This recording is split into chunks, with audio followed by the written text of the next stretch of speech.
സൂറത്തുൽ കഹ്ഫാണ് നമ്മൾ വിശദീകരിച്ചു കൊണ്ടിരിക്കുന്നത്. 31 ആയത്ത് വരെ നമ്മൾ വിശദീകരിച്ചു. ഇൻഷാ അല്ലാഹ് ഇന്ന് 32ാമത്തെ ആയത്ത് മുതൽ 44ാമത്തെ ആയത്ത് വരെയാണ് നമ്മൾ പറയുന്നത്. കഴിഞ്ഞ ദിവസം സൂറത്തുൽ കഹ്ഫിൽ കഴിഞ്ഞ ആയത്തിൽ പറഞ്ഞ സംഭവങ്ങൾ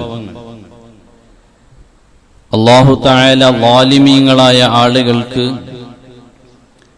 അവർക്ക് വലിയ നരക ശിക്ഷ നൽകുന്നുണ്ട് എന്ന് പറഞ്ഞു. എന്നാൽ നബി സല്ലല്ലാഹു അലൈഹി വസല്ലമ തങ്ങളുടെ അടുക്കൽ വന്ന് ഞങ്ങൾക്ക് പാവപ്പെട്ട ആളുകളുടെ കൂടെ ഇരിക്കാൻ പറ്റില്ല എന്ന് പറഞ്ഞ ഒരു വിഭാഗം ആളുകൾ,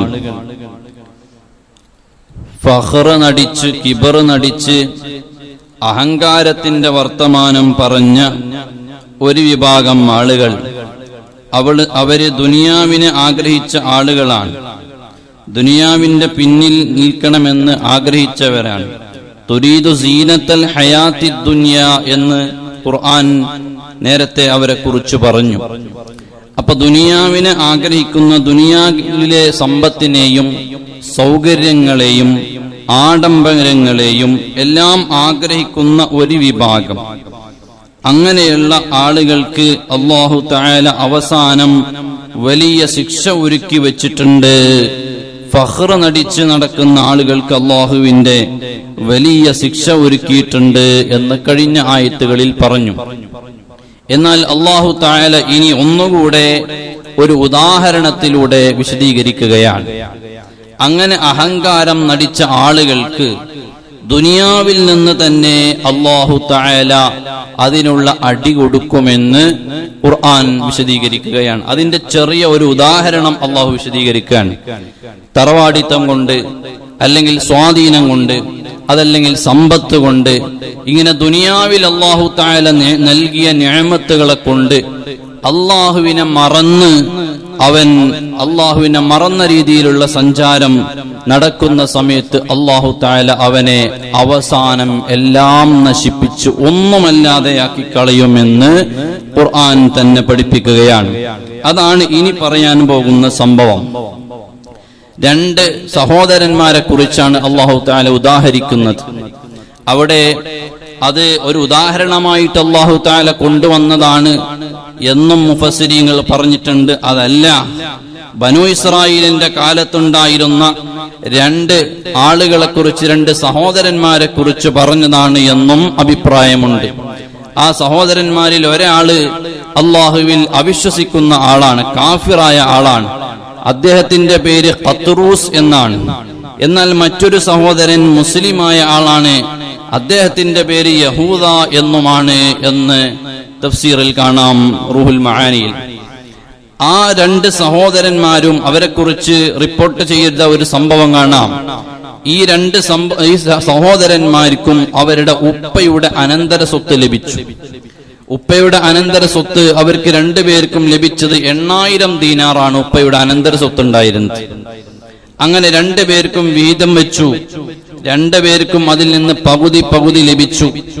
അങ്ങനെ മുഅ്മിനായ മനുഷ്യനും സഹോദരനും കാഫിറായ ഈ സഹോദരൻ എന്ന് പറഞ്ഞ അല്ലാഹുവിൽ വിശ്വാസമില്ലാത്ത ഒരാൾ, ഈ 2 സഹോദരന്മാരിൽ നിന്ന് നല്ല മനുഷ്യൻ അല്ലാഹുവിന്റെ മാർഗത്തിൽ അദ്ദേഹത്തിന് ലഭിച്ച സമ്പത്തൊക്കെ അദ്ദേഹം ചെലവഴിച്ചു. എന്ന് പറഞ്ഞാൽ കാഫിറായ അല്ലാഹുവിൽ വലിയ വിശ്വാസമില്ലാത്ത ആള്, അദ്ദേഹം 1000 ദീനാറ് കൊടുത്ത് അദ്ദേഹം ഒരു സ്ഥലം വാങ്ങി, ഭൂമി വാങ്ങി. എന്നാൽ മുഅ്മിനായ സഹോദരൻ എന്ത് ചെയ്തു? അദ്ദേഹം 1000 ദീനാറ് സ്വതക്ക കൊടുത്തിട്ട് പറഞ്ഞു, പഠിച്ചവനെ, എനിക്ക് സ്വർഗത്തിൽ നല്ല ഒരിടം തരണമെന്ന് അദ്ദേഹം പറഞ്ഞു. രണ്ടാമതായി മറ്റ് വിശ്വാസമില്ലാത്ത സഹോദരൻ, അദ്ദേഹം 1000 ദീനാറ് കൊടുത്ത് അദ്ദേഹം പിന്നീട് ഒരു വീട് വെക്കുകയാണ്, ഒരു വീട് പണിതു 1000 ദീനാറിന്. അപ്പോൾ മുഅ്മിനായ സഹോദരൻ 1000 ദീനാറ് സ്വതക്ക കൊടുത്തിട്ട് പറഞ്ഞു, റബ്ബേ, എനിക്ക് നാളെ നിന്റെ സ്വർഗീയ ലോകത്ത് നല്ല ഒരു വീട് നീ നൽകണമെന്ന്. അങ്ങനെ മൂന്നാമതായി 1000 ദീനാർ കൊടുത്ത് അവിശ്വാസിയായ സഹോദരൻ ഒരു വിവാഹം കഴിക്കുകയാണ്. അപ്പോൾ മുഅ്മിനായ സഹോദരൻ 1000 ദീനാർ നൽകിയിട്ട് സ്വതക്ക കൊടുത്തിട്ട് പറഞ്ഞു, ഇത് നാളെ ഹൂറുലീങ്ങൾക്ക് ഞാൻ കൊടുക്കുന്ന മഹറാണ്, എനിക്ക് നാളെ സ്വർഗത്തിൽ ഹൂറുലീനെ തരണമേ. നാലാമതായി അവിശ്വാസിയായ ആ സഹോദരൻ 1000 ദിർഹം കൊടുത്ത് ഖാദിമിനെയും സേവകനെയും മറ്റുള്ള ചരക്കുകളും മേടിച്ചു. അപ്പോൾ മുഅ്മിനായ മനുഷ്യൻ 1000 ദീനാർ അദ്ദേഹം സ്വതക്ക കൊടുത്തിട്ട് പറഞ്ഞു, നാളെ ആഖിറത്തിൽ എനിക്ക് സ്വർഗീയ ലോകത്താണ് എനിക്ക് ഖാദിമീങ്ങളെ വേണ്ടത് റബ്ബേ എന്ന് പറഞ്ഞ് പണം ചെലവഴിച്ചു. ചുരുക്കി പറഞ്ഞാൽ ബാപ്പയുടെ അനന്തര സ്വത്തായി കിട്ടിയ 4000 ദീനാർ, ആ 4000വും കാഫിറായ അവിശ്വാസിയായ സഹോദരൻ ദുനിയാവ് മേടിച്ചുകൂട്ടി. മുസ്ലിമായ മുഅ്മിനായ മനുഷ്യൻ ആഖിറത്തിന് വേണ്ടി ചെലവഴിച്ചു. സ്വതക്ക കൊടുത്ത് പണം മുഴുവനും കഴിഞ്ഞപ്പോൾ അദ്ദേഹം ഇങ്ങനെ പ്രയാസപ്പെട്ടിരിക്കുകയാണ്. വഴിയോരത്തിരിക്കുന്ന സമയത്ത് അതാ ദുനിയാവ് മുഴുവനും മേടിച്ചുകൂട്ടിയ സഹോദരൻ വരുന്നു, കാഫിറായ അവിശ്വാസിയായ ആള് വരുന്നു. അദ്ദേഹത്തെ കാത്തിരിക്കാണ് വഴിയോരത്ത്. അങ്ങനെ കാത്തിരുന്നപ്പോൾ അദ്ദേഹം വരുന്നു, പക്ഷേ അദ്ദേഹം മൈൻഡ് ചെയ്തില്ല. ഫതഅറള ലഹു, അദ്ദേഹം അവരിൽ നിന്ന് തിരിഞ്ഞു കളഞ്ഞു. എന്നിട്ടോ അദ്ദേഹത്തിനെ കളിയാക്കി, കുറ്റപ്പെടുത്തി. നീ എന്തിനാണ് നിന്റെ പണം മുഴുവനും സ്വതക്ക കൊടുത്തത്? നീ എല്ലാം ധർമ്മം ചെയ്തതിന്റെ പേരിലല്ലേ നീ ഇങ്ങനെ ആയത് എന്ന് പറഞ്ഞ് അദ്ദേഹത്തെ പരിഹസിച്ചു. ഇങ്ങനെ ഒരു സംഭവമുണ്ട് എന്ന് റൂഹുൽ മആനിയിൽ പറയുന്നു. അല്ലാഹു തആല 2 യുവാക്കളെ, ഒരു അവിശ്വാസിയായ ആളും ഒരു മുഅ്മിനായ സഹോദരനും, ആ 2 സഹോദരന്മാർക്ക് അല്ലാഹു തആല നൽകിയതിനെ കുറിച്ച് ഖുർആനിൽ തന്നെ പറയുന്നു. ഇനി അതാണ് അല്ലാഹു പറയാൻ പോകുന്നത്. വളിരിബ് ലഹും മസലൻ റജുലൈനി. അല്ലാഹു തആല 2 പുരുഷന്മാരെ ഉദാഹരിച്ച് പറയുകയാണ്. 2 സഹോദരന്മാരായ 2 പുരുഷന്മാര്, ആ 2 പേരിൽ അവരെ കുറിച്ച് ഒരാൾ അതിൽ നിന്ന് കാഫിറായ ആളാണ്, മറ്റേ ആള് മുഅ്മിനായ ആളാണ്. എന്നാൽ അതാ ആ 2 പേരിൽ നിന്നും ജഅൽനാ ലി അഹദിഹിമാ ജന്നതൈനി, ആ 2ൽ നിന്നുള്ള ഒരാൾക്ക് അല്ലാഹു തആല നല്ല 2 തോട്ടങ്ങളെ നൽകിയിട്ടുണ്ട്. കാഫിറായ ആൾക്ക്, വിശ്വാസമില്ലാത്ത ആൾക്കാണ് അല്ലാഹു തോട്ടം നൽകിയത്. എന്തിന്റെ തോട്ടമാണത്? മിൻ അനാബിൻ, നല്ല മുന്തിരി തോട്ടമാണല്ലോ നൽകിയത്. വഹഫഫ്നാഹുമാ ബിനഖ്ലിൻ, എന്നാൽ ആ മുന്തിരിത്തോട്ടത്തിന്റെ ചുറ്റുഭാഗത്തും, നമ്മൾ തോട്ടത്തിന്റെ ചുറ്റുഭാഗത്ത് വേലി കെട്ടാറില്ലേ? ചിലപ്പോൾ അത് സിമന്റിന്റെ കാല് വെച്ച് കമ്പി കൊണ്ട് വേലി കെട്ടാറുണ്ട്, അതല്ലെങ്കിൽ മുളയിൽ നിന്നുള്ള കമ്പുകൾ വെച്ച് വേലി കെട്ടാറുണ്ട്. ഇങ്ങനെ പല രീതിയിലും നമ്മൾ വേലി കെട്ടാറുണ്ട് നമ്മുടെ തോട്ടത്തിന് അല്ലെങ്കിൽ കൃഷിയിടത്തിന്. എന്നാൽ അല്ലാഹു തആല നൽകിയ നിഅമത്ത് എങ്ങനെയാണ്? ജന്നതൈനി മിൻ അനാബിൻ വഹഫഫ്നാഹുമാ ബിനഖ്ലിൻ വജഅൽനാ ബൈനഹുമാ സർആ, നല്ല ഈന്തപ്പനയുടെ മരങ്ങളെ വെച്ച് ആ മുന്തിരിത്തോട്ടത്തിന്റെ ചുറ്റുഭാഗത്തും വേലി കെട്ടിയതുപോലെ, നിരനിരയായി മതിൽ വെച്ചതുപോലെ ഇങ്ങനെ ഈന്തപ്പന മരങ്ങൾ നിൽക്കുന്നു. അപ്പോൾ നടുഭാഗത്ത് നല്ല മുന്തിരിത്തോട്ടം, മുന്തിരിവള്ളികൾ, അതിന്റെ ചുറ്റുഭാഗത്തും നല്ല ഈന്തപ്പന മരങ്ങൾ ഇങ്ങനെ നിൽക്കുന്നു. ദൂരെ പുറത്തു നിന്ന് നോക്കിയാൽ നല്ല ഈന്തപ്പന തോട്ടമാണ്, പക്ഷേ വന്ന് നോക്കിയാൽ അകത്ത് നല്ല മുന്തിരിത്തോട്ടമാണ്. ഇങ്ങനെ നല്ല ഭംഗിയുള്ള സൗകര്യവും നല്ല തോട്ടമല്ല നൽകി കാഫിറായ ആ സഹോദരന്, ആ 2 സഹോദരന്മാരിൽ ഒരാൾക്ക് മുന്തിരിത്തോട്ടം മാത്രമല്ല, അതിന് ചുറ്റുഭാഗത്തും കാരക്കയുടെ മരവും മാത്രമല്ല, പിന്നെ എന്താണ്? വജഅൽനാ ബൈനഹുമാ സർആ, 2 തോട്ടമുണ്ട് മുന്തിരിന്റെ.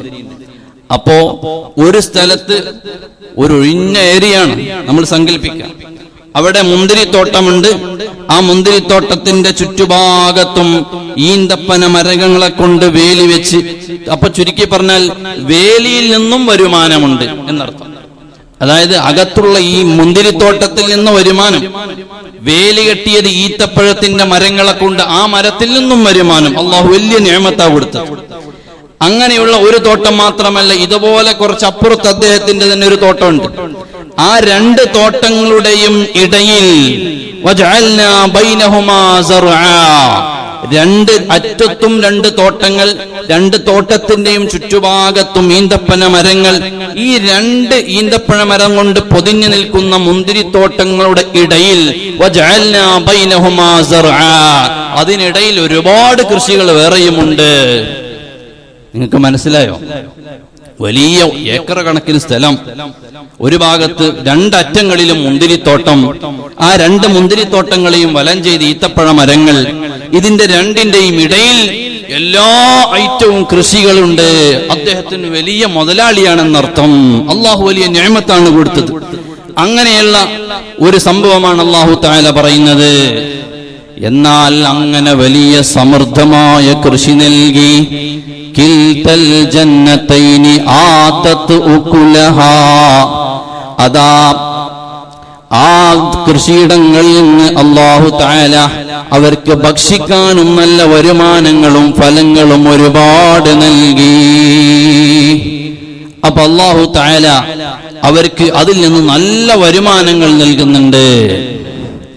എന്നിട്ടോ ആ വരുമാനം നൽകുന്നുണ്ട്. വലം തളിം മിൻഹു ശൈആ, അതിൽ നിന്ന് അവർക്കൊരു നഷ്ടമല്ല. ചിലതൊക്കെ ഉണ്ടല്ലോ, നമ്മളൊക്കെ കൃഷി ചെയ്ത് കഴിഞ്ഞാൽ പകുതി കിട്ടും പകുതി എന്ന് പോകും അല്ലെ. കൃഷി ചെയ്യുന്ന ആളുകൾക്കറിയാം. ആ വാഴ വെച്ചത് മഴ പെയ്തപ്പോ എല്ലാം ചാഞ്ഞു വീണുപോയി, ഇവിടെ കപ്പ് വെച്ചത് വെള്ളം കയറി എല്ലാം പോയി, നെല്ല് പാകി അത് വെള്ളം കയറി എല്ലാം പോയി. കുറെ നഷ്ടം ഉണ്ടാവും, ചിലപ്പോൾ ലാഭം ഉണ്ടാവും, അങ്ങനെയൊക്കെയാണ് ഉണ്ടാകുക. എന്നാൽ പിന്നെ കുറെ സബ്സിഡി കിട്ടിയിട്ടാണ് ഒപ്പിച്ചു പോകൽ കൃഷിക്കാര്. എന്നാൽ ഈ ഇദ്ദേഹത്തിന്റെ കൃഷി അങ്ങനെയല്ല. ഇദ്ദേഹത്തിന് അതാ ഒരു നഷ്ടവും വന്നില്ല. വലം തളിം മിൻഹു ശൈആ, ഒരു നഷ്ടവുമില്ല. അദ്ദേഹത്തിന് ഫുള്ള് ലാഭമാണ്. മാത്രമല്ല വഫജ്ജർനാ ഖിലാലഹുമാ നഹറാ, ആ കൃഷി നനയ്ക്കാനും അതിന് വേണ്ട വെള്ളവും അല്ലാഹു തആല അവിടെ നിന്ന് തന്നെ കൊടുത്തു. നല്ല ഒരു നദിയുണ്ട്, അത് അദ്ദേഹത്തിന്റെ തോട്ടത്തിൽ നിന്ന് തന്നെ ഉത്ഭവിക്കുന്നതാണ്, ഉറവ പൊട്ടുന്നതാണ്. ആ കൃഷിയിടം നനയ്ക്കാനുള്ള മുഴുവൻ വെള്ളവും അദ്ദേഹത്തിന് അവിടെ നിന്ന് തന്നെ അല്ലാഹു തആല കൊടുത്തു. ഇങ്ങനെ ദുനിയാവിൽ വലിയ അനുഗ്രഹം നൽകിയ ഒരു സഹോദരൻ തീർന്നിട്ടില്ല.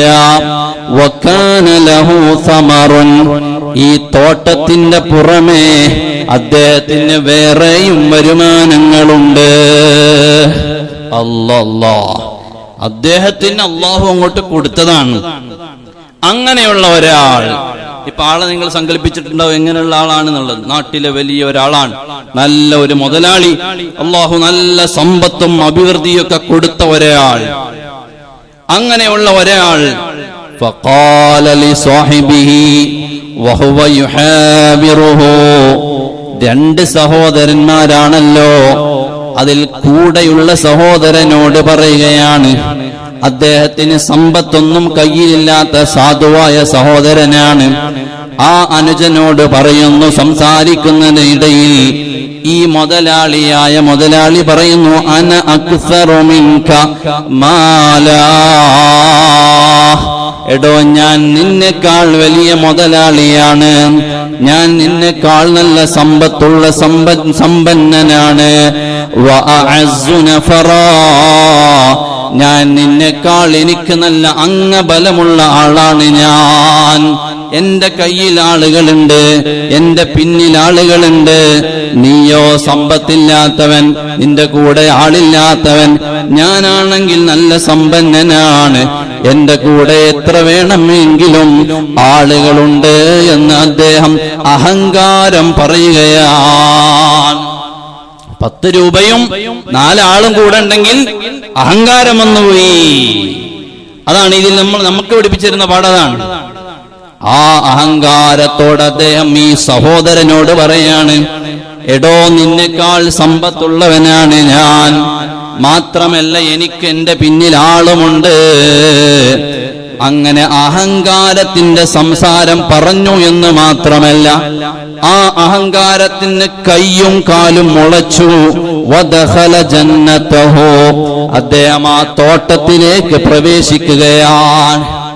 ഈ വലിയ അഹങ്കാരത്തോടെയും ഞാനിപ്പോ ആരാണ്, ഇതൊക്കെ ഇപ്പൊ എന്റേതല്ലേ, അത് എന്റേതല്ലേ, എല്ലാം എന്റേതാണല്ലോ എന്ന രീതിയിൽ അദ്ദേഹം ആ അഹങ്കാരത്തിന്റെ വർത്തമാനം സഹോദരനോട് പറഞ്ഞു എന്ന് മാത്രമല്ല, അഹങ്കാരത്തിന് കയ്യും കാലും മുളച്ച് അദ്ദേഹം നടക്കാൻ തുടങ്ങി. എവിടേക്ക്? അദ്ദേഹത്തിന്റെ തോട്ടത്തിലേക്ക് കയറുമ്പോൾ അദ്ദേഹം പറയുന്നത് എന്താണ്?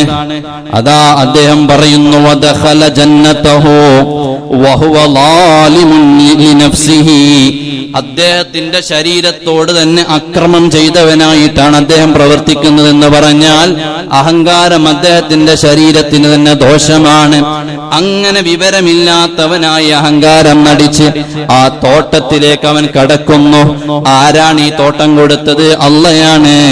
എന്നിട്ട് അവൻ ആ തോട്ടത്തിലേക്ക് കിടക്കുമ്പോ പറയാണ്, ഖാലമാ അളുന്നു അൻ തബീദ ഹാദിഹി അബദാ, ഈ തോട്ടം ഒരു കാലത്തും നശിച്ചു പോകുമെന്ന് എനിക്ക് വിശ്വാസമില്ല.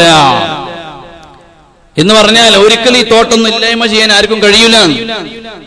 ഇത് ഞാൻ ഉണ്ടാക്കിയിട്ടിട്ടുണ്ട്. ചില ആളുകൾ പറയും, എനിക്ക് ജീവിക്കാനുള്ളതൊക്കെ ഞാൻ ഉണ്ടാക്കിയിട്ടുണ്ട്, എനിക്ക് ഒരാളെ ആശ്രയിക്കേണ്ട ആവശ്യമില്ല, ഞാൻ എന്റെ മക്കൾക്കും പേരമക്കൾക്കും ഒരു 10 തലമുറ കഴിയാനുള്ള സമ്പത്ത് ഞാൻ ഉണ്ടാക്കിയിട്ടുണ്ട്. അഹങ്കാരത്തിന്റെ വർത്തമാനം പറയാറുണ്ട്. ഇതാണ് ഈ ദേഹവും പറഞ്ഞത്, ഖാലമാ അളുന്നു അൻ തബീദ ഹാദിഹി അബദാ, ഞാൻ ഈ തോട്ടം നശിച്ചു പോകുമെന്ന് എനിക്കൊരിക്കലും തോന്നുന്നില്ല എന്ന് പറഞ്ഞാൽ ഇത് നശിക്കാൻ പോകുന്നില്ല. അഹങ്കാരത്തിന്റെ വർത്തമാനം പറഞ്ഞു എന്ന് മാത്രമല്ല, രണ്ടാമത് അദ്ദേഹം പറയുന്നു അതിലപ്പുറം ഗൗരവമുള്ളതാ, വമാ അളുന്നു സാഅത ഖായിമതൻ, ഖിയാമത്ത് നാളൊന്നും ഉണ്ടാകുമെന്ന് എനിക്ക് തോന്നുന്നില്ല, ഖിയാമത്ത് നാളൊന്നും വരുന്നു തോന്നുന്നില്ല എന്ന് അദ്ദേഹം പറയാൻ. ധിക്കാരം, സമ്പത്ത് വന്നപ്പോ ധിക്കാരം വർദ്ധിച്ചു വന്നു. അദ്ദേഹം പറഞ്ഞു മാത്രല്ല, എന്നിട്ട് ആ പാവപ്പെട്ട സഹോദരനോട് പറയാണ്, വലഇൻ റുദിത്തു ഇലാ റബ്ബി വലഇൻ റുദിത്തു ഇലാ റബ്ബി ലഅജിദന്ന ഖൈറൻ മിൻഹാ മുൻഖലബാ, എന്റെ റബ്ബ് ഇനി അഥവാ ഖിയാമത്ത് നാൾ ഉണ്ടായി തന്നെ വെച്ചോ, എന്റെ ഈ തോട്ടൊന്നും ഇവിടെ നശിക്കാൻ പോകുന്നില്ല, ഖിയാമത്ത് നാളും ഇവിടെ വരാൻ പോകുന്നില്ല എന്ന് വെച്ചാൽ ഖിയാമത്ത് നാൾ വരുമ്പോഴെങ്കിലും തോട്ടം നശിക്കൂന്ന് വരൂലേ? അപ്പൊ ഖിയാമത്ത് നാളെന്നെ ഇല്ലാന്നങ്ങ് പറയാണ്, എന്റെ തോട്ടം കാലാകാലം നശിക്കൂല. ഇനി അഥവാ തോട്ടം ഖിയാമത്ത് നാള് വന്നാൽ തന്നെ അതാ എന്റെ റബ്ബ്, അദ്ദേഹം പറയുന്നു, വലഇൻ റുദിത്തു ഇലാ റബ്ബി വലഇൻ റുദിത്തു ഇലാ റബ്ബി, ഇനി എന്റെ റബ്ബിലേക്ക് എന്നെ തിരിച്ച് ആഖിറത്തിലേക്ക് കൊണ്ടുപോയാൽ തന്നെ ലഅജിദന്ന ഖൈറൻ മിൻഹാ മുൻഖലബാ, എന്നെ ഇഷ്ടമുള്ളതുകൊണ്ടല്ലേ അള്ളാഹു ഒത്തിരി സമ്പത്ത് എനിക്ക് തന്നത്, അപ്പൊ ആഖിറത്തിൽ ഇതിലപ്പുറം എനിക്ക് തരുമെന്ന് അദ്ദേഹം അഹങ്കാരത്തിന്റെ വർത്തമാനം ഈ പാവപ്പെട്ട സഹോദരനോട് പറയാൻ. നിങ്ങൾ നോക്കൂ സഹോദരന്മാരെ, നമ്മളെ കൂട്ടത്തിലും അങ്ങനെ ചില ആളുകളില്ലേ, സ്ഥാനം കൊണ്ട് അഹങ്കരിക്കുന്ന ആളുകൾ, സമ്പത്ത് കൊണ്ട് അഹങ്കരിക്കുന്ന ആളുകൾ, തറവാടിത്തം കൊണ്ട് അഹങ്കരിക്കുന്ന ആളുകൾ, വിദ്യാഭ്യാസം കൊണ്ട് അഹങ്കരിക്കുന്ന ആളുകൾ. എന്നാൽ ഇന്ന് നമ്മൾ പറയുന്ന അൽ കഹ്ഫിന്റെ ഈ ഭാഗത്തല്ല പറയുന്നത് എന്താണ്? അങ്ങനെ നിങ്ങൾ സമ്പത്ത് കൊണ്ടോ തറവാടിത്തം കൊണ്ടോ നിങ്ങളെ മേന്മകൾ കൊണ്ടോ നിങ്ങൾ അഹങ്കരിച്ചു കഴിഞ്ഞാൽ ദുനിയാവിൽ നിന്ന് തന്നെ തകർത്ത് കളഞ്ഞ സംഭവമാണ് ഖുർആൻ പറയുന്നത്. സ്വന്തം സഹോദരനോട് അഹങ്കാരത്തിന്റെ വർത്തമാനം പറയുകയാണ്. അപ്പോഴതാ ഖാല ലഹു സ്വഹിബുഹു വഹുവ യുഹാബിറുഹു, നല്ല മുഅ്മിനായ പണമില്ലാത്ത സമ്പത്തില്ലാത്ത സഹോദരൻ അദ്ദേഹത്തോട് സംസാരിച്ചപ്പോൾ പറഞ്ഞു, അല്ല ഇക്കാക്കാ, ജ്യേഷ്ഠനോട് പറയുകയാണ്, അകഫർത ബില്ലദീ ഖലഖക മിൻ തുറാബിൻ ثم من نطفة ثم سواك رجلا. നിങ്ങൾ അല്ലാഹുവിൽ അവിശ്വസിക്കുകയാണോ? എങ്ങനെയുള്ള അല്ലാഹുവാണ്? ബില്ലദീ ഖലഖക മിൻ തുറാബിൻ, നിങ്ങളെ മണ്ണിൽ നിന്നാണ് അല്ലാഹു തആല സൃഷ്ടിച്ചത് എന്ന് പറഞ്ഞാൽ ആദം നബി അലൈഹിസ്സലാത്തു വസ്സലാമിനെ മണ്ണിൽ നിന്ന് സൃഷ്ടിച്ചു. ആ ആദം നബി അലൈഹിസ്സലാത്തു വസ്സലാമിന്റെ പരമ്പരയിൽപ്പെട്ടവരാണ് നിങ്ങൾ, ഒരർത്ഥം അങ്ങനെ നമുക്ക് പറയാം. അപ്പോൾ മണ്ണിൽ നിന്ന് സൃഷ്ടിച്ചവരാണ് നിങ്ങൾ. മാത്രമല്ല ثم من نطفة, ആ മണ്ണിൽ നിന്ന് സൃഷ്ടിച്ചു എന്ന് മാത്രമല്ല, നിങ്ങളെ അല്ലാഹു തആല ഒരു ബീജഗണത്തിൽ നിന്നാണ്, മനിയിൽ നിന്നാണ് സൃഷ്ടിച്ചത്. അപ്പോൾ നമ്മൾ നമ്മുടെ ബാപ്പയുടെ ബീജത്തിൽ നിന്നുണ്ടായവരാണ്. ബാപ്പയുടെ ബീജം ഇവിടെ നിന്നുണ്ടായി. ബാപ്പ നല്ല ഭക്ഷണം കഴിച്ചു, ശരീരത്തിൽ കൊഴുപ്പുണ്ടായി. ആ ഭക്ഷണം എവിടെ നിന്നാണ്? ഒരു പക്ഷേ അത് അരി ഭക്ഷണമാണ്, അതല്ലെങ്കിൽ ഫ്രൂട്ട്സ് ആണ്, അതല്ലെങ്കിൽ പച്ചക്കറിയാണ്. എല്ലാം മണ്ണിൽ നിന്ന് വന്നതാണ്. അപ്പോൾ അല്ലാഹു തആല ഖലഖക മിൻ തുറാബ്, ബാപ്പയുടെ ശരീരം വളർന്നതും മണ്ണ് കൊണ്ടാണ്. ആ നമ്മുടെ ബാപ്പയായ ആദം നബി അലൈഹിസ്സലാത്തു വസ്സലാമിനെ അല്ലാഹു തആല സൃഷ്ടിച്ചതും മണ്ണിൽ നിന്നാണ്. എങ്ങനെ നോക്കിയാലും ഈ മുഅ്മിനായ സഹോദരൻ അനുജൻ ജ്യേഷ്ഠനോട് പറയുകയാണ്, അല്ലയോ അകഫർത ബില്ലദീ ഖലഖക മിൻ തുറാബിൻ ثم من نطفة, അതാ നിങ്ങളെ മണ്ണിൽ നിന്ന് സൃഷ്ടിച്ചതല്ലേ, അല്ലാഹു തആല ഒരു ബീജത്തിൽ നിന്ന് സൃഷ്ടിച്ചതല്ലേ. അങ്ങനെ ബീജമാക്കിയിട്ട് പിന്നീട് ഉമ്മയുടെ ഗർഭാശയത്തിൽ കൊണ്ടുപോയി നിക്ഷേപിച്ച് ثم سواك رجلا, നിങ്ങളൊരു പുരുഷന്റെ രൂപത്തിലേക്ക് അല്ലാഹു തആല സംവിധാനിച്ചിട്ടില്ലേ. നല്ല ആ മുഅ്മിനായ സഹോദരൻ പറയാണ്, നിങ്ങൾ എന്തിനാണ് അഹങ്കരിക്കുന്നത്? അല്ലാഹു തആല നമ്മെ ഒന്നുമല്ലാത്ത മണ്ണിൽ നിന്നാണ് സൃഷ്ടിച്ചത്. ബാപ്പയുടെ ഒരു തുള്ളി ബീജത്തിൽ നിന്നാണ് സൃഷ്ടിച്ചത്.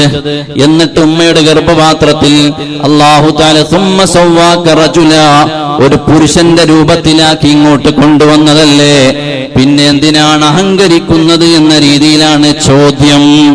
എന്നിട്ട് അതാ ആ നല്ല മുഅ്മിനായ സഹോദരൻ പറയുകയാണ്, ലാകിന്നഹു വല്ലാഹു റബ്ബി വലാ ഉശ്രികു ബിറബ്ബി അഹദാ. ലാകിന്നഹു വല്ലാഹു റബ്ബി, ഇദ്ദേഹത്തോട് ഇങ്ങനെ പറഞ്ഞിട്ട് പറയാണ്, എന്നാൽ ഞാൻ ലാക്കിൻ അന എന്നാണ് അവിടെ ഉണ്ടാകുക. ലാക്കിൻ അന, ഖുർആനിൽ ലാക്കിന്ന എന്ന് നീട്ടിട്ട് അതിന്റെ മുകളിൽ ഒരു ചെറിയൊരു സീറോ ഉണ്ടാവും, ഒരു 0. അത് നീട്ടരുത് എന്നുള്ളതിലേക്ക്. അപ്പൊ ലാക്കിന്ന എന്ന് എഴുതിയിട്ടുണ്ടാവും. ഖുർആൻ ഓതുമ്പോ ലാക്കിന്ന ഹുവ എന്നാണ് നമ്മൾ ഓതേണ്ടത്. അപ്പോ അവിടെ അദ്ദേഹം പറയാണ് ലാക്കിൻ അന എന്നാണ് അവിടെ ഉണ്ടാകുക. നിങ്ങൾ എന്തിനിങ്ങനെ അഹങ്കാരം നടിക്കണം? എന്നിട്ട് ആ സഹോദരൻ, മുഅ്മിനായ സഹോദരൻ പറയാണ്, ഞാൻ ഈ സാധുവായ ഞാൻ ഹുവല്ലാഹു റബ്ബി, എന്റെ അല്ലാഹു, എന്റെ റബ്ബ് അല്ലാഹു തആലയാണ്. വലാ ഉശ്രികു ബിറബ്ബി അഹദാ, എന്റെ റബ്ബിനെ ഞാൻ ഒരിക്കലും പങ്കുകാരെ ചേർക്കില്ല, അല്ലാഹുവിനോട് ഞാൻ ധിക്കാരം കാണിക്കില്ല. എന്നിട്ട് അതാ അനുജൻ ഒരു ഉപദേശം കൊടുക്കുകയാണ്, വലൗലാ ഇദ് ദഖൽത ജന്നതക ഖുൽത മാഷാ അല്ലാഹു ലാ ഖുവത ഇല്ലാ ബില്ലാഹ്. ജ്യേഷ്ഠൻ ആ തോട്ടത്തിലേക്ക് കടന്നപ്പോ ധിക്കാരം പറഞ്ഞില്ലേ, എന്റെ ഈ തോട്ടം നശിച്ചു പോകുമെന്ന് എനിക്ക് തോന്നുന്നില്ല. അല്ലാഹു നൽകിയ നിഅമത്തിനെ മറന്നുകൊണ്ട് ധിക്കാരിയായതാണ്. അപ്പോൾ അനുജൻ പറഞ്ഞു കൊടുക്കുകയാണ്, വലൗലാ ഇദ് ദഖൽത ജന്നതക ഖുൽത മാഷാ അല്ലാഹു ലാ ഖുവത ഇല്ലാ ബില്ലാഹ്. ഇക്കാക്ക തോട്ടത്തിലേക്ക് കടന്നപ്പോൾ ഇങ്ങനെ പറയാമായിരുന്നില്ലേ? വെറുതെ അള്ളാഹുവിനൊരു കഴിവുമില്ലാത്ത രീതിയിലുള്ള സംസാരം വന്നുപോയില്ലേ? അത് ഇക്കാക്കാക്ക് ഈ രീതിയിൽ പറഞ്ഞുകൂടായിരുന്നില്ലേ? അള്ളാഹു വിചാരിച്ചു കഴിഞ്ഞാൽ ഇതെല്ലാം അള്ളാഹുവിന്റെ ഖുവത്ത് കൊണ്ടാണ്. മാഷാ അല്ലാഹു ലാ ഖുവത ഇല്ലാ ബില്ലാഹ്. എനിക്കെന്റെ റബ്ബ് തന്ന അനുഗ്രഹം, ഇത് അള്ളാഹുവിന് മാത്രമേ ഇതുണ്ടാക്കി തരാൻ കഴിയൂ എന്ന രീതിയിൽ ഒരു മാഷാ അല്ലാഹ് ചേർത്ത് പറഞ്ഞുകൂടായിരുന്നോ? അല്ലേ? നമ്മൾ എന്ത് സന്തോഷം കണ്ടാലും മാഷാ അല്ലാഹ് പറയണം, മാഷാ അല്ലാഹ് പറയണം. അനുജൻ പറഞ്ഞു കൊടുക്കാണ്, നിങ്ങൾ ആ ധിക്കാരത്തിന്റെ വർത്തമാനത്തിന് പകരം മാഷാ അല്ലാഹ്, അള്ളാഹു എനിക്ക് നൽകിയ തോട്ടം കണ്ടില്ലേ എന്ന് പറഞ്ഞിരുന്നെങ്കിൽ എത്ര നന്നായിരുന്നേനെ. മാഷാ അല്ലാഹ് പറയണം നമ്മൾ. മാഷാ അല്ലാഹ് പറഞ്ഞാൽ നമുക്ക് അള്ളാഹു അനുഗ്രഹം ഇങ്ങനെ നീട്ടിത്തരും, അതിൽ നഷ്ടങ്ങൾ ഉണ്ടാകില്ല എന്നാണ് ഹബീബായ മുത്തു റസൂലുള്ളാഹി സല്ലല്ലാഹു അലൈഹി വസല്ലം തങ്ങൾ പഠിപ്പിച്ചില്ലേ? മൻ ഉഅതിയ ഖൈറൻ മിൻ അഹ്ലിൻ ഔ മാലിൻ. ഒരാളുടെ കുടുംബത്തിലോ അല്ലെങ്കിൽ സമ്പത്തിലോ എവിടെയെങ്കിലുമൊക്കെ അദ്ദേഹത്തിന് അല്ലാഹു തആല നല്ല ഖൈർ നൽകിയാൽ ഫയഖൂൽ ഇൻദ ദാലിക മാഷാ അല്ലാഹു ലാ ഖുവത ഇല്ലാ ബില്ലാഹ്. അവനദാ ആ മാഷാ അല്ലാഹ് ലാ ഖുവത ഇല്ലാ ബില്ലാഹ് എന്ന് പറയണം. അങ്ങനെ പറഞ്ഞു കഴിഞ്ഞാലോ ലം യുറ ഫീഹി മക്റൂഹാ, അല്ലാഹു ആ നൽകിയ നിഅമത്തിൽ അവന് പിന്നീട് ഒരു നഷ്ടവും സംഭവിക്കുകയില്ല. അപ്പൊ മാഷാ അല്ലാഹ് പറയണം. മഹാനായ അനസ് റളിയല്ലാഹു അൻഹുവിൽ നിന്ന് റിപ്പോർട്ട് ചെയ്യുന്നത് കാണാം, നിങ്ങൾക്ക് അല്ലാഹു തആല നല്ല, ചിലപ്പോൾ നമുക്ക് അത്ഭുതം തോന്നുന്ന നിഅമത്തായിരിക്കും അല്ലാഹു തരാം. ഒരാളുടെ കഴിവ് പ്രഗൽഭമായി ഒരാളുടെ കഴിവ് പ്രകടിപ്പിച്ചു, നമുക്ക് അത്ഭുതം തോന്നും. ചിലപ്പോൾ നമ്മുടെ മക്കളായിരിക്കും, മറ്റു ചിലപ്പോൾ നമ്മുടെ ജ്യേഷ്ഠാനുജന്മാരായിരിക്കും, അല്ലെങ്കിൽ ഭാര്യയായിരിക്കും. എന്നാലും നമ്മൾ അവിടെ മാഷാ അല്ലാഹ് പറയണം. അങ്ങനെ പറഞ്ഞാൽ ലം യുസിബ് ദാലികൽ മാലു ആഫതൻ അബദാ, ഒരു കാലത്തും അത് നശിച്ചു പോകൂല, അതിനൊരു ആഫത്തും വരൂല. അപ്പോൾ മാഷാ അല്ലാഹ് പറയണം നമ്മൾ. എത്ര അല്ലാഹു തആല നമുക്കൊരു നിഅമത്ത് നമ്മൾ കണ്ടു കഴിഞ്ഞാൽ മാഷാ അല്ലാഹ്. കൂട്ടുകാരന് നല്ലൊരു വീട് ഉണ്ടാ മാഷാ അല്ലാഹ്, കൂട്ടുകാരൻ നല്ലൊരു വാഹനം എടുത്താൽ മാഷാ അല്ലാഹ്, ഒരാൾ നല്ല മാർക്കോടെ മകൻ വീട്ടിലേക്ക് വന്നപ്പോൾ നല്ല മാർക്ക് 100ൽ 100 ഉണ്ട്, A+ ഉണ്ട്. എന്റെ കുട്ടി നല്ലോണം പഠിക്കുന്നു പറയുന്നതിന് മുമ്പ് മാഷാ അല്ലാഹ് പറയാ. നമ്മളെ മക്കളാണെങ്കിലും ആരായാലും അള്ളാഹു നമുക്ക് നൽകുന്ന സമ്പത്തിൽ, നമ്മുടെ അഹ്ലിൽ നമുക്ക് എന്തൊക്കെ നിഅമത്തുകൾ ലഭിക്കുന്നുണ്ടോ മാഷാ അല്ലാഹ് പറഞ്ഞാൽ അതിലൊരു കുറവും വരാതെ അള്ളാഹു അങ്ങനെ തന്നെ നിലനിർത്തി തരുമെന്നാണ് ഹദീസിലുള്ളത്. അതുകൊണ്ട് ഈ കൂട്ടുകാരൻ ജ്യേഷ്ഠനോട് പറഞ്ഞു, ഇക്കാക്കൊരു മാഷാ അല്ലാഹ് പറഞ്ഞോടായിരുന്നില്ലേ? എന്നിട്ട് പറഞ്ഞു, ഇൻ തറനി അന അഖല്ല മിൻക മാലൻ വവലദാ. ഞാൻ എന്നെ നിങ്ങൾ കാണുന്നത് സമ്പത്തില്ലാത്തവനായിട്ടാണ്, എന്നെ നിങ്ങൾ കാണുന്നത് ആൾ ബലമില്ലാത്തവനായിട്ടാണ്. എന്നാൽ ഫഅസാ റബ്ബി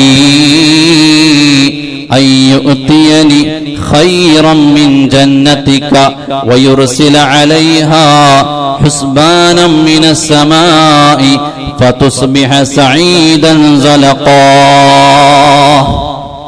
അനുജന്റെ ഉപദേശം തുടങ്ങി. അനുജൻ പറഞ്ഞു, ഞാൻ സമ്പത്തില്ലാത്തവനും ആൾബലമില്ലാത്തവനൊക്കെ തന്നെയാണ്. ഫഅസാ റബ്ബി, എന്നാൽ എന്റെ റബ്ബ് അയ്യുതിയനി ഖൈറൻ മിൻ ജന്നതിക വയുർസില അലൈഹാ ഹുസ്ബാനം മിനസ് സമാഇ ഫതുസ്ബിഹ സഈദൻ സലഖാ. എന്റെ റബ്ബ് നിങ്ങളുടെ തോട്ടത്തിലേക്ക് ആകാശത്ത് നിന്ന് ഒരു മുസീബത്തിനെ ശിക്ഷയിറക്കി കഴിഞ്ഞാൽ അതാ അത് മുഴുവനും നശിച്ചു പോകും. അതാ ചതുപ്പ് ഭൂമിയായി മാറാനുള്ള കഴിവ് എന്റെ റബ്ബിനുണ്ട്. അങ്ങനെ എന്റെ റബ്ബ് ചെയ്തേക്കാം. അതുകൊണ്ടൊരു മാഷാ അല്ലാഹ് പറയാമായിരുന്നില്ലേ? ഞാൻ വിശ്വസിക്കുന്ന എന്റെ റബ്ബിന് ഇതൊക്കെ നിസാരമാണ്. സമ്പത്ത് കൊണ്ട് അഹങ്കരിക്കുന്നവരില്ലേ? എനിക്കത്ര സമ്പത്തുണ്ട്, എന്നെ ആരും തകർക്കാനായിട്ടില്ല. ഇനി എന്റെ ഉള്ള ജോലിയിൽ നിന്ന് ഞാൻ വിരമിച്ച് വീട്ടിലിരുന്നാലും എനിക്ക് അവിടെ ഫ്ലാറ്റുണ്ട്, ഇവിടെ തോട്ടമുണ്ട്, അവിടെ വരുമാന മാർഗങ്ങളുണ്ട് എന്ന് വിശ്വസിക്കുന്ന ആളുകളില്ലേ? ഇല്ല ഇല്ല, അള്ളാഹുവിന് ഒരു നിമിഷം കൊണ്ട് തകർക്കാവുന്നതേ ഉള്ളൂ. നമ്മളാരും സമ്പത്ത് കൊണ്ടും മറ്റുള്ള അനുഗ്രഹങ്ങൾ കൊണ്ടും ഒരിക്കലും അഹങ്കരിക്കാൻ അധികാരമുള്ളവരല്ല. നിങ്ങൾക്കറിയോ, നാളെ ആഖിറത്തിൽ ഏറ്റവും അവസാനം ഹിസാബ് കഴിഞ്ഞിട്ട് കൊണ്ടുപോകുന്നത് പണക്കാരെയാണ്, അഗ്നിയായിനെയാണ്. ആദ്യം ഹിസാബ് കഴിഞ്ഞിട്ട് കൊണ്ടുപോകുക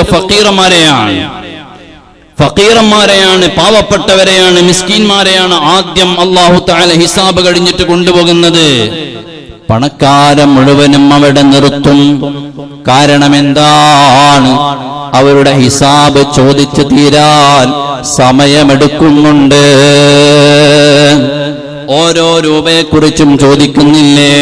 മിൻ ഐനക്തസബ വഫീമ അൻഫഖ, നിന്നെ എവിടെന്ന് നീ സമ്പാദിച്ചു മോനെ, എന്തിന് നീ ചെലവഴിച്ചു മോനെ?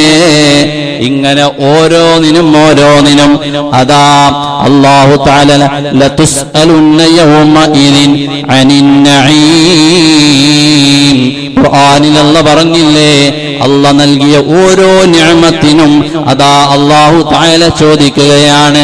ആ ആയത്തിന്റെ തഫ്സീറിൽ മഹാനായ ഇമാം റാസി റളിയല്ലാഹു അൻഹു പറയുന്നുണ്ട്, സിദ്ദീഖ് റളിയല്ലാഹു അൻഹും ഉമർ ഇബ്നുൽ ഖത്താബ് റളിയല്ലാഹു അൻഹും നബി സല്ലല്ലാഹു അലൈഹി വസല്ലമ തങ്ങളോടൊന്നിച്ചിരുന്ന് ഈത്തപ്പഴവും വെള്ളവും കഴിച്ചു. അതിനുശേഷം ചോദിച്ചു, നബിയേ, ഇപ്പൊ കഴിച്ചതിനെ കുറിച്ചും നാളെ ആഖിറത്തിൽ ചോദ്യമുണ്ടോ നബിയേ? അതേ, ഉണ്ട്. ലതുസ്അലുന്ന യൗമഇദിൻ അനിൻ നഈം. നമ്മൾക്ക് അല്ലാഹു നൽകിയ ഓരോ നിഅമത്തിനെ കുറിച്ചും നാളെ അല്ലാഹു ചോദിക്കുന്നുണ്ട്. പണം നൽകിയവനോട് ഓരോ രൂപയെക്കുറിച്ചും അല്ലാഹു ചോദിക്കുന്നുണ്ട്. മുഅ്മിനീങ്ങളെ, നിങ്ങൾക്കറിയണോ, സ്വഹാബത്തിന്റെ കൂട്ടത്തിൽ നിന്ന് ഏറ്റവും അവസാനം ഹിസാബ് കഴിഞ്ഞിട്ട് സ്വർഗത്തിലേക്ക് പോകുന്നതാരാണ്? അബ്ദുറഹ്മാൻ ഇബ്നു ഔഫ് റളിയല്ലാഹു അൻഹു ആണ്, ഉസ്മാൻ ഇബ്നു അഫ്ഫാൻ തങ്ങളാണ്. കാരണം എന്തേ? അവർ അമൽ കുറഞ്ഞവനായതുകൊണ്ടാണോ? അല്ല, സ്വർഗം കൊണ്ട് സന്തോഷ വാർത്ത അറിയിച്ച ആളല്ലേ, അറിയിക്കപ്പെട്ടവരല്ലേ. സഅദിൻ സഈദിൻ സുബൈരിൻ തൽഹത്തിൻ വഅബി ഉബൈദത്തിൻ വബ്നി ഔഫിൻ ആശിരിൽ കറമി. ഇബ്നു ഔഫ് എന്ന് പറഞ്ഞ 10ാമത്തെ ആൾ ആരാണ്? അബ്ദുറഹ്മാൻ ഇബ്നു ഔഫ് തങ്ങളാണ്. ആ അബ്ദുറഹ്മാൻ ഇബ്നു ഔഫ് തങ്ങള് സ്വഹാബത്തിന്റെ കൂട്ടത്തിൽ നിന്ന് ഏറ്റവും അവസാനം സ്വർഗത്തിലേക്ക് പോകുന്ന ആളാണ് എന്ന് പറയാനുള്ള കാരണം സമ്പന്നനായി എന്നതാണ്. ഹിസാബ് തീരാൻ സമയമെടുക്കുന്നു എന്നതാണ്. സ്വർഗം കൊണ്ട് സന്തോഷ വാർത്ത അറിയിച്ച അബ്ദുറഹ്മാൻ ഇബ്നു ഔഫ് തങ്ങൾ സ്വഹാബത്തിന്റെ കൂട്ടത്തിൽ നിന്ന് ഏറ്റവും അവസാനം സ്വർഗത്തിലേക്ക് പോകാൻ കാരണം സമ്പത്ത് വർദ്ധിച്ചവരാണ്. എന്നാൽ അവരെ സമ്പത്തൊക്കെ ധിക്കാരപൂർവ്വം ചെലവഴിച്ചതാണോ? അല്ല. നബി സല്ലല്ലാഹു അലൈഹി വസല്ലം തങ്ങളുടെ മുമ്പിൽ മയ്യത്ത് കൊണ്ടുവന്ന് ചരിത്രം പ്രസിദ്ധമാണ്. ഞാൻ മയ്യത്ത് നിസ്കരിക്കൂല, മയ്യത്തിന് കടമുണ്ട് എന്ന് പറഞ്ഞില്ലേ? ആ കടം ആരെങ്കിലും വീട്ടുകയാണെങ്കിൽ ഞാൻ മയ്യത്ത് നിസ്കരിക്കാന്ന് പറഞ്ഞു. ഉടനെ ഏറ്റെടുത്തതാരാണ്? അബ്ദുറഹ്മാൻ ഇബ്നു ഔഫ് റളിയല്ലാഹു അൻഹു ആണ്, ഉസ്മാൻ ഇബ്നു അഫ്ഫാൻ റളിയല്ലാഹു അൻഹു ആണ്.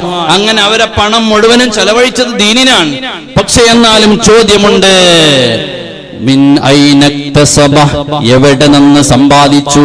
വഫീമ അൻഫഖ, എന്തിന് ചെലവഴിച്ചു എന്ന് ചോദിക്കാതെ, ഉത്തരം പറയാതെ, ഒരു കാലടി പോലും നബി സല്ലല്ലാഹു അലൈഹി വസല്ലമ തങ്ങൾ ദുനിയാവിൽ നിന്ന് സ്വർഗത്തിന്റെ ടിക്കറ്റ് കൊടുത്ത മഹാന്മാർക്ക് വരെ പോകാൻ പറ്റൂല എന്ന് പറഞ്ഞാൽ നമ്മുടെ ധിക്കാരം എവിടെയാണ്? ഇരിക്കട്ടെ സഹോദരന്മാരെ, ഞാൻ പറഞ്ഞു വന്നത് ഫഅസാ റബ്ബി അയ്യഅതിയനി ഖൈറൻ മിൻ ജന്നതിക വയുർസില അലൈഹാ ഹുസ്ബാനാ. അള്ളാഹു എന്റെ റബ്ബ് നിങ്ങളെ തോട്ടത്തിലേക്ക് അദാബിറക്കി കഴിഞ്ഞാൽ ഒന്നുമില്ലാത്ത തരിശ് ഭൂമിയായി മാറും. ചവിട്ടിയാൽ സ്ലിപ്പായി പോകുന്ന രീതിയിൽ ഒന്നുമില്ലാത്ത ഭൂമിയായി മാറും. അതല്ലെങ്കിലോ ഔ യുസ്ബിഹ മാഉഹാ ഗൗറൻ ഫലൻ തസ്തതീഅ ലഹു ത്വലബാ. തോട്ടത്തിൽ നല്ല നദി തന്നിട്ടില്ലേ, ആ തോട്ടം നനക്കാൻ അല്ലാഹു നല്ല വെള്ളം തന്നിട്ടില്ലേ, അല്ലാഹു തആല വെള്ളത്തെ അങ്ങ് ഒഴിവാക്കി കളഞ്ഞാൽ എവിടെ പോയിട്ടാണോ നീ വെള്ളം കൊണ്ടുവരിക? ഖുൽ അറഅയ്തും മിൻ അസ്ബഹ മാഉകും ഗൗറൻ ഫമൻ യഅതീകും ബിമാഇൻ മഈൻ. സൂറത്തുൽ തബാറക്കയുടെ ഏറ്റവും അവസാനത്തെ ആയത്ത് നമ്മൾ വിശദീകരിച്ചതാണ്. അല്ലാഹു തആല വെള്ളം വലിച്ചാൽ എവിടെ നിന്നാടോ നിനക്ക് വെള്ളം കിട്ടുന്നത്? അനുജൻ ചോദിച്ചു ജ്യേഷ്ഠനോട്, ഇക്കാക്കാ നിങ്ങളെ ധിക്കാരത്തിന്റെ വർത്തമാനം അരുതേ. അല്ലാഹു എല്ലാം പിൻവലിച്ചു കഴിഞ്ഞാൽ നിങ്ങൾ എന്ത് ചെയ്യും? ജ്യേഷ്ഠന്റെ അഹങ്കാരത്തിന് കൈയുണ്ട് കാലുണ്ട്, അഹങ്കാരമൊതുക്കിയില്ല. അവസാനം അല്ലാഹു ഖുർആനിൽ പറയുന്നു, ഒരു ദിവസം അങ്ങ് നേരം വെളുത്തപ്പോൾ വഉഹീത ബിസമരിഹി ഫഅസ്ബഹ യുഖല്ലിബു കഫൈഹി അലാ മാ അൻഫഖ ഫീഹാ. അതാ രാവിലെ ആയപ്പോ തോട്ടം മുഴുവനും ചാമ്പലായി കിടക്കുകയാണ്. വഹിയ ഖാവിയത്തുൻ അലാ ഉറൂശിഹാ. അതാ മുന്തിരിവള്ളിക്ക് പന്തല് കെട്ടിയിരുന്നു, പന്തലൊക്കെ പൊളിഞ്ഞു വീണിട്ടുണ്ട്. ഇദ്ദേഹം ഇരു കൈകളെയും മലർത്തിയിട്ട് അലാമാ അൻഫഖ ഫീഹാ, കൃഷിക്ക് വേണ്ടി ചെലവഴിച്ച സമ്പത്തുകളൊക്കെ നഷ്ടപ്പെട്ടതോർത്ത് അദ്ദേഹം ഇങ്ങനെ രണ്ട് കൈയും ഉയർത്തി നിൽക്കുകയാണ്. വയഖൂൽ, എന്നിട്ട് അദ്ദേഹം പറയാണ്, യാ ലൈതനീ ലം ഉശ്രിക് ബിറബ്ബി അഹദാ. ഞാൻ എന്റെ റബ്ബിന് പങ്കുകാരെ ചേർക്കാതെ, എന്റെ റബ്ബിനെ അഹങ്കാരത്തോടെ കാണാതെ ഞാൻ നല്ലവനായിരുന്നെങ്കിൽ എത്ര നന്നായിരുന്നേനെ. എന്നിട്ടോ അല്ലാഹു പറയുന്നു, വലം തകുല്ലഹു ഫിഅത്തുൻ യൻസുറൂനഹു. എടോ, എനിക്ക് എന്റെ പിന്നിൽ ആളുണ്ട്. 10 രൂപ ഉണ്ടായാൽ അവന്റെ കൂടെ ആളുണ്ടാകും. എന്നാൽ അവനൊരു വെട്ടിൽ ചെന്ന് വീണാൽ ഒരാളും ഉണ്ടാകൂല. വലം തകുല്ലഹു ഫിഅത്തുൻ യൻസുറൂനഹു. ഈ കൃഷിയിടം അങ്ങ് മുഴുവനും നഷ്ടപ്പെട്ടു പോയപ്പോൾ അവന്റെ കൂടെയുള്ള ഒരു വിഭാഗം ആളുകളും അവന്റെ കൂടെയില്ല. മിൻ ദൂനില്ലാ, അല്ലാഹ് മാത്രമേ ഉള്ളൂ. വമാ കാന മുൻതസിറാ. എന്നാൽ അല്ലാഹ് വരുത്തിവെച്ച ആ നാശത്തിൽ നിന്ന് അതിനോട് അതിജയിക്കാൻ, അതിജീവിക്കാനോ അവൻക്കും കഴിഞ്ഞിട്ടില്ല. അപ്പോൾ അഹങ്കരിച്ചവർക്ക് അല്ലാഹ് ദുനിയാവിൽ നിന്ന് തന്നെ കൊടുത്തിട്ടുണ്ട്. അല്ലാഹുവിനോട് സമ്പത്തിന്റെ പേരിൽ അഹങ്കരിച്ച ആളുകളെ അല്ലാഹ് ദുനിയാവിൽ തന്നെ അടിച്ചമർത്തിയിട്ടുണ്ട്. അവസാനം അവരെല്ലാം ഖേദിച്ചിട്ടുമുണ്ട്. ഹുനാലികൽ വലായത്തു ലില്ലാഹിൽ ഹഖ്. എന്നാൽ അറിയണം, നാളെ ഖിയാമത്ത് നാളിൽ അല്ലാഹുവിനാണ് എല്ലാ അധികാരവുമുള്ളത്. അത് ഹഖിന്റെ റബ്ബാണ്. അതാ സത്യത്തിന്റെ മേലിലുള്ള റബ്ബാണ്, ജല്ല ജലാലായ റബ്ബാണ്. ആ റബ്ബിനെ അനുസരിച്ച് ജീവിച്ചു കഴിഞ്ഞാൽ ഹുവ ഖൈറുൻ സവാബൻ വ ഖൈറുൻ ഉഖബാ. നല്ല പ്രതിഫലം അവൻ നൽകുന്നുണ്ട്, ആഖിബത്ത് നന്നാക്കി തരുന്നുണ്ട്. അതുകൊണ്ട് നബിയേ, ധിക്കാരികളായ ആളുകളോട് ഈ സംഭവമൊന്ന് പറഞ്ഞു കൊടുക്കണേ നബിയേ. അല്ലാഹു നല്ല മുഅ്മിനീങ്ങളിൽ നമ്മൾ ഉൾപ്പെടുത്തി തരട്ടെ. നബി സല്ലല്ലാഹു അലൈഹി വസല്ലമ തങ്ങളോട് അല്ലാഹു ഈ കഥ പറഞ്ഞു കൊടുക്കുകയാണ്, ഖുർആനിൽ വിവരിച്ചു കൊടുക്കാൻ പറയാണ്. അതായത് അഹങ്കരിച്ചു കഴിഞ്ഞാൽ പാവങ്ങളെ കൂടെ ഞങ്ങൾ ഇരിക്കൂല എന്ന് പറഞ്ഞ് അഹങ്കാരം കാണിച്ചില്ലേ, സമ്പത്തിന്റെ, സ്ഥാനത്തിന്റെ, തറവാടിന്റെ എല്ലാം മഹിമ പറഞ്ഞിട്ട് ധിക്കാരം പറഞ്ഞില്ലേ, അവരോട് നബി സംഭവം പറഞ്ഞു കൊടുക്കണം. ധിക്കരിച്ചവരാരും ദുനിയാവിൽ നിന്ന് തന്നെ ജയിച്ചിട്ടില്ല, പിന്നെയല്ലേ ആഖിറത്തിൽ ജയിക്കുന്നതെന്ന് പറഞ്ഞു കൊടുക്കണം നബിയേ എന്ന് ഖുർആൻ പറയുകയാണ്. അല്ലാഹു തആല നമ്മെ നല്ല സ്വാലിഹീങ്ങളിൽ ഉൾപ്പെടുത്തി തരുമാറാകട്ടെ. അല്ലാഹുവേ, നല്ല ഖൽബുള്ള മുഅ്മിനീങ്ങളിൽ നല്ല ഹുസ്നുൽ ഖുൽഖ് ഞങ്ങൾക്ക് നൽകണം റഹ്മാനേ. നല്ല ഖൽബുള്ള, ഹസദില്ലാത്ത, അസൂയയില്ലാത്ത, ഉജ്ബില്ലാത്ത നല്ല റാഹത്തുള്ള ഖൽബ് ഞങ്ങൾക്ക് നൽകണം റഹ്മാനേ. സലീമായ ഖൽബ് ഞങ്ങൾക്ക് നൽകണം റഹ്മാനേ.